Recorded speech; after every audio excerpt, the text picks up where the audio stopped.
Oui, bonjour tout le monde. Bien, je veux vous parler d'un moment important qui va avoir lieu la semaine prochaine, c'est-à-dire les élections américaines.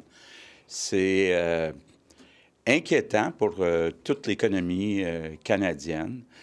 Il y a des propositions sur la table actuellement où on parle de mettre des tarifs pour les produits qui sont exportés du Canada vers les États-Unis. On sait déjà qu'il y a une révision de l'accord Canada-États-Unis-Mexique qui est prévue pour 2026. Puis on sent un vent très protectionniste aux États-Unis. Évidemment, c'est fondamental pour le Canada, pour le Québec. On exporte 70 de nos produits aux États-Unis. C'est le seul pays avec lequel on a un surplus commercial. Donc, ça pourrait être très, très dommageable pour toute l'économie canadienne. Donc, on suit ça de près depuis plusieurs mois. On a augmenté nos ressources aux États-Unis, incluant à Washington. On parle avec l'Ontario, on parle avec le gouvernement fédéral. J'ai bien l'intention, dès le début de l'année 2025, d'aller à Washington pour rencontrer le plus de personnes possible. Bon, ce qu'on essaie d'expliquer aux Américains, puis là, on parle avec beaucoup de personnes, on parle avec des gouverneurs, des maires, des présidents de compagnies américaines avec qui on fait des affaires. D'abord, il faut le rappeler, là, il y a une chaîne d'approvisionnement importante. Là, il y a beaucoup de produits qui peuvent passer 3-4 fois la frontière dans les deux directions avant d'arriver au produit final. Bon, on va mettre dans balance aussi les minéraux stratégiques. On sait que les Américains essaient d'être moins dépendants de la Chine sur beaucoup de minéraux stratégiques qu'on a au Québec. Mais, bon, vous savez comment c'est important pour moi, l'économie. Donc, j'ai l'intention de m'impliquer personnellement dans toutes les discussions avec Ottawa, inclure l'Ontario. On a commencé à leur parler avec les autres provinces, de faire front commun et de tout faire pour protéger notre relation commerciale entre le Québec et les États-Unis. Donc, Christine Fréchette, Christopher Ski du côté de l'économie, Martine Biron puis son équipe du côté des relations internationales suivent la situation presque d'heure en heure. Et c'est quand même, là, je dois l'avouer, inquiétant pour toute l'économie canadienne. Il pourrait y avoir des dommages considérables à toute l'économie canadienne. Je sais que vous n'allez pas vous prononcer d'un côté comme de l'autre, mais... Bien, vous avez la réponse. Mais est-ce que le scénario serait pire avec M. Trump, qui est encore plus protectionniste? Je ne voudrais pas que les Américains se mêlent de nos élections, là, fait que je ne me mêlerai pas des élections américaines. Bien, écoutez, il faut regarder l'ensemble du portrait, la forêt, tout le secteur manufacturier. Prenez l'aluminium, par exemple. Très important, le secteur de l'aluminium entre le Canada, même, je dirais, en particulier entre le Québec et les... Oui, mais là, il faut voir l'aluminium, l'acier, la forêt, tout le secteur, effectivement, de la batterie. On a des ententes avec GM, avec Ford. Il faut tout regarder ça. Puis c'est aussi vrai pour l'Ontario que pour le Québec. Donc, c'est vraiment le défi de l'heure là, pour les prochains mois, je dirais même pour les prochaines années, parce qu'il y a une révision prévue en 2026. Puis on a entendu les deux candidats avoir des propos protectionnistes. Là, donc, c'est très inquiétant. Est-ce que M. Carman a toute votre confiance? Est-ce qu'on peut avoir confiance encore dans le réseau de la DPJ puis en le ministre Carman? Bon, je voulais effectivement vous dire un mot sur la DPJ. Bon, j'ai eu l'occasion d'échanger avec Lionel Carman en fin de semaine. J'ai demandé s'il y avait encore confiance à Mme Lemay. Il m'a dit non. Donc, il a fait ce qu'il avait à faire, c'est-à-dire de lui demander sa démission. Je connais Lionel depuis longtemps, vous le savez, c'est un ami. Puis s'il y en a un qui se démène pour les jeunes au Québec depuis 6 ans, c'est Lionel. Puis je veux rappeler quand même la situation. Depuis qu'il est en poste, là, on a augmenté les budgets de plus de 50 %. On a augmenté le nombre de personnes qui travaillent à la DPJ. On a augmenté les salaires à la DPJ. Mais actuellement, il y a une explosion de la demande. Donc, la demande augmente plus vite que l'offre. Mais ça n'excuse pas le fait que des gestes comme ils ont été rapportés dans certaines DPJ, c'est totalement bouleversant.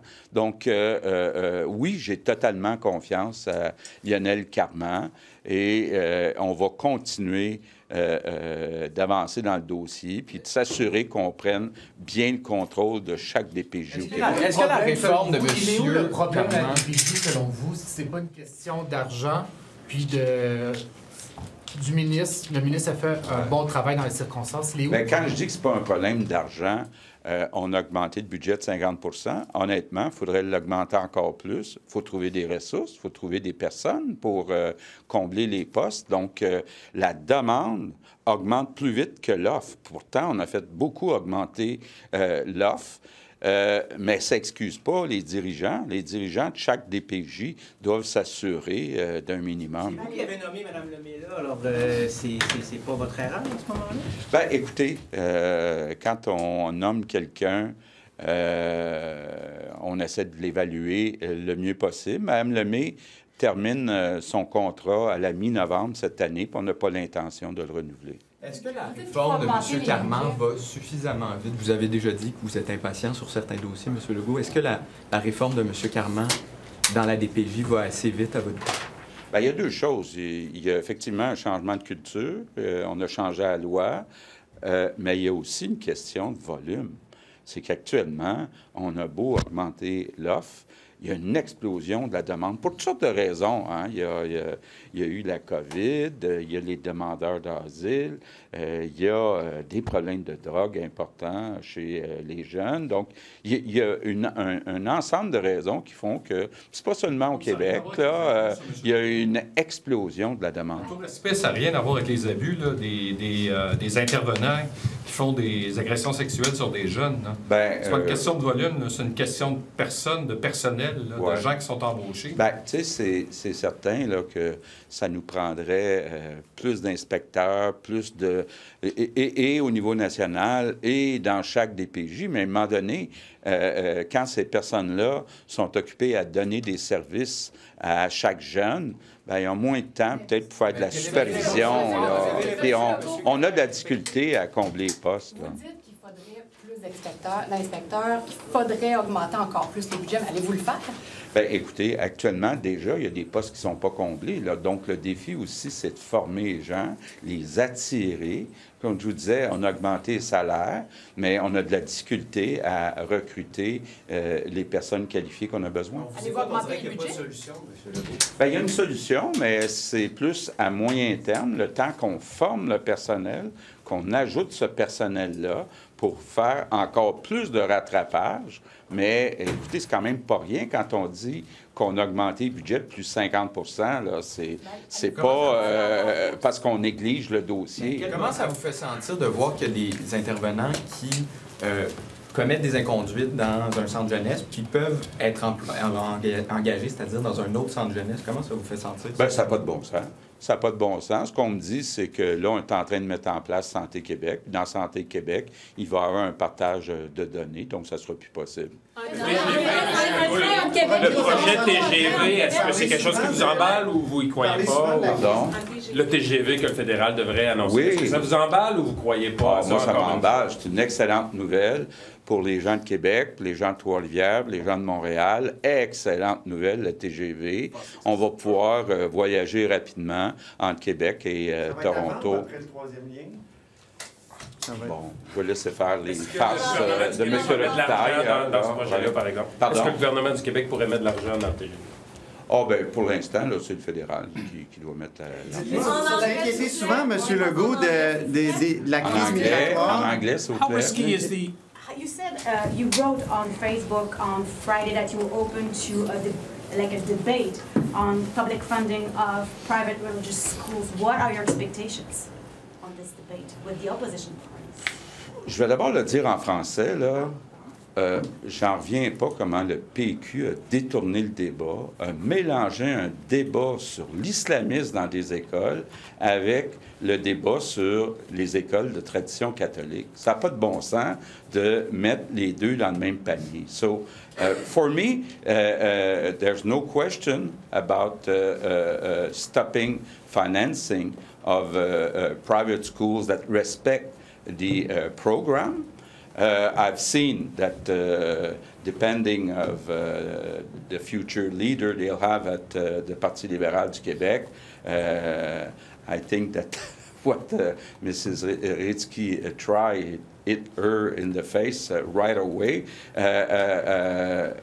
to the opposite of the PQ and Québec Solidaire. We want to keep financing private schools, but we want that they each and all of them respect the program. How concerned are you of the American election? Is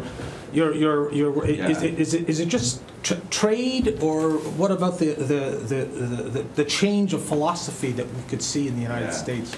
But I'm very concerned first about the trades. We know that 70% of our exportations, they go to United States. Right now, we have some proposal on the table about putting a 10% tariff on exportation of goods from Canada. There's a lot of protectionism from both candidates. We know that the agreement Canada, United States, and Mexico is due for revision in 2026. So it's scary for all the Canadian economy. So what we'll try to do is, first I'll go and have a trip to Washington at the beginning of 2025. We have to explain them the importance of relations between companies in Canada, Quebec, and United States. And also we have critical minerals that may help United States replacing these products they now get from China. And do you still have full confidence in your minister, Carman? Yes, I have full confidence. I know him since a long time, and he's fully committed to help young people. I know that there's an explosion of the demand. We've increased budgets by more than 50%, but it's not enough. It's not enough. And but I have full confidence in him. Merci tout le monde. Merci.